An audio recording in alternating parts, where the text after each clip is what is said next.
Merci beaucoup. Donc, je me nomme Charmodou Bambassar. Je suis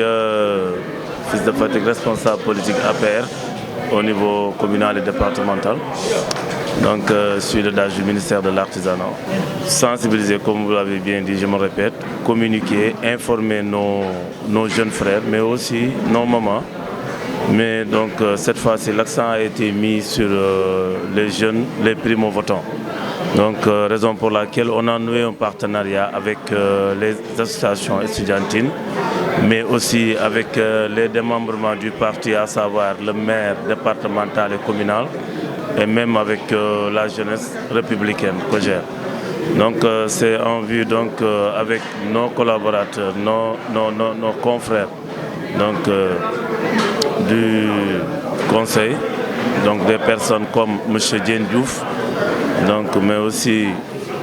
des doyens comme M. Abdourahmane Faye, qui est notre représentant au niveau de la commission administrative, donc, qui ont eu à vraiment faire des cours magistraux à l'endroit des jeunes. Ils ont eu à aussi échanger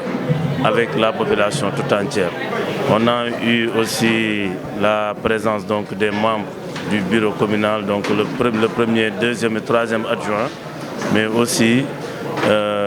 l'ensemble pratiquement des conseillers municipaux et le bureau communal en général. Donc c'était vraiment une journée qui, comme je vous l'avais dit, pour permettre d'inciter les jeunes à aller s'inscrire, mais d'abord à faire l'acquisition de la carte nationale d'identité, mais ensuite d'aller s'inscrire au niveau des listes électorales. Mais aussi permettre à ceux ou celles qui ont eu par mégarde donc à perdre leur carte d'électeur,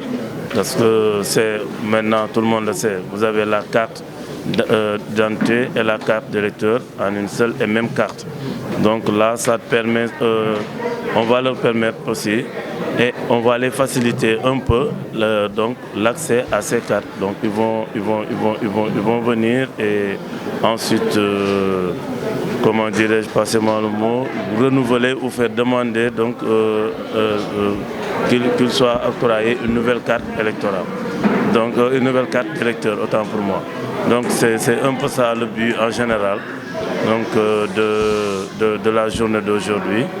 Je remercie toute la population fatickoise, surtout les jeunes, mais aussi les encadreurs. Bon, vous savez, comme on l'a dit tout à l'heure, pourquoi on a ciblé les jeunes? C'est parce que tout simplement,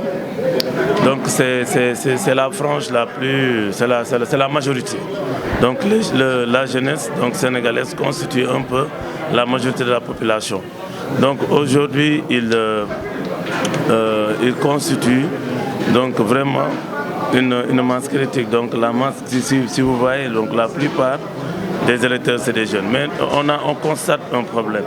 c'est-à-dire ils ne s'inscrivent pas trop et ils ne s'activent pas aussi donc, pour la chose électorale.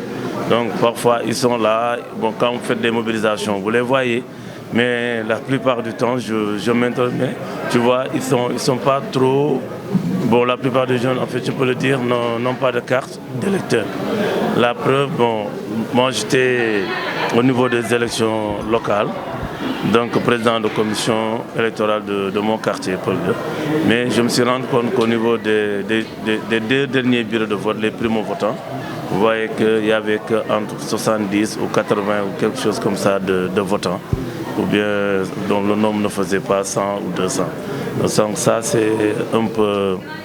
désolant, alors qu'ils constituent donc la majorité de la population. Donc le message que je dois leur lancer, c'est ce que j'essaie de faire, être avec eux, de demander d'aller s'inscrire, d'aller se faire enrôler le plus rapidement possible. Et ensuite, le fait d'avoir la carte ne suffit pas. Après la carte, il faut aller vraiment voter. Ça aussi, c'est un autre combat. Mais pour le moment, nous, notre objectif, c'est d'aller vraiment vers pratiquement avoir une liste électorale qui dépasserait pratiquement les 20, 23 000 ou 25 000 à Fatick. Vraiment, c'est un peu ça. Légui, donc, dañu toll ci révision liste électorale. Dañu am élection yuy waaj a ñëw mooy élection législative. Te boo nee élection législative boo koy wax sànq dama la ko sax fàtte wax tuuti sànq si nasaraan mooy élection yi ñuy tànnee député te ku ne député wax ni mooy li nga xam ne moom la président njëkk soxla pour vraiment doxal réew mi parce que njiiti réew mi bu mënul am sañ-sañu ay jël ay dogal wala ay tere di ko jàllale donc loolu mooy daanaka mënut a jiite réew maanaam dafiy nekk rek waaye kon li muy jiite dina jafe looloo tax ñun en tant que ndawu parti bi en tant que responsable au niveau communal et même départemental dañuy jéem a xool na la ñuy dajalee ndaw ñi fexe leen ba ñoom ñu jéem a inscrire sur liste yi pour ñu inscrire sur liste yi nag il faut ñu wax leen jàngat leen donc ñu mel ni ñoom Diène Diouf ki nekk nii sama wet sama càmm ak ñu mel ni ñoom Zakaria ñoom Abdourahmane Faye am seen xam-xam màcc ci wàllum élection te ñu woo leen ñu woo ndaw ñi étudiants yi ak ñi nga xam ne ñooy élèves yi ñu jéem a wax leen lan mooy seen wareef d'abord en fait wan leen lan mooy enjeu wu législative bi ba ñu comprendre ko après léegi ñu wax leen ni lan mooy seen wareef parce que aussi balaa nga naan ne fa parce que tout le temps ñun dañoo tàmm en tant que jeune dañuy kaas rek te duñu xam lan la ñu war a def ba tax na donc ku si nekk dinañ la wax ne la tey boo bëggee lii dox yore sa carte nga téye ko quel que soit alpha ak koo mënti voter yore sa carte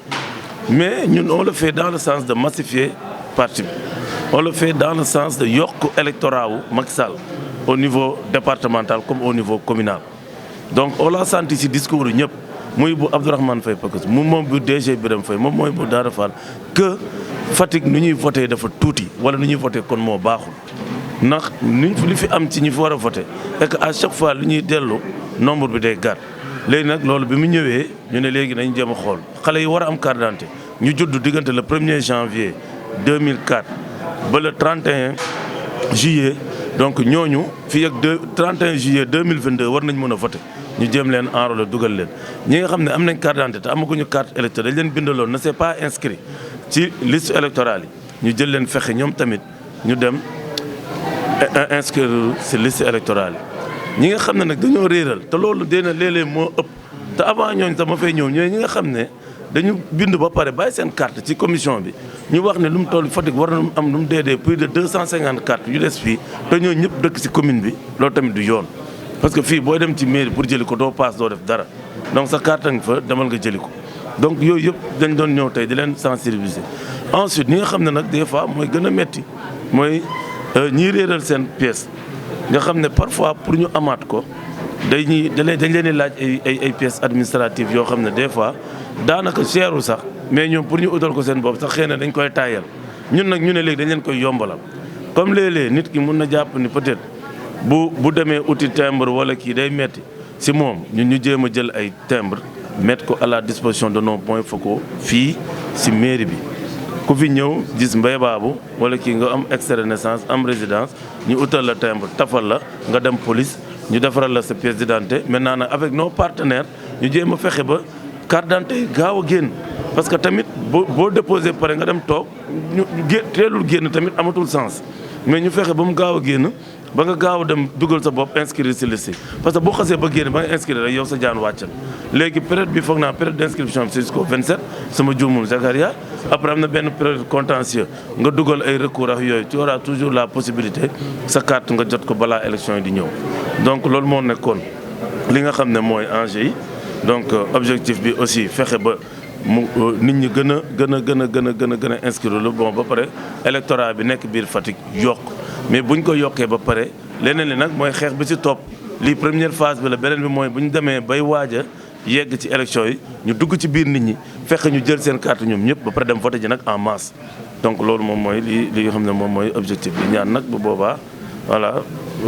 majorité bi Fatick daal mooy li ñu doon wax xam nañ ni lu ñu wax sax naan Macky Sall gagné wala benn bokk yaakaar gagné mais ñuy votel Macky Sall gën a yokk biir Fatick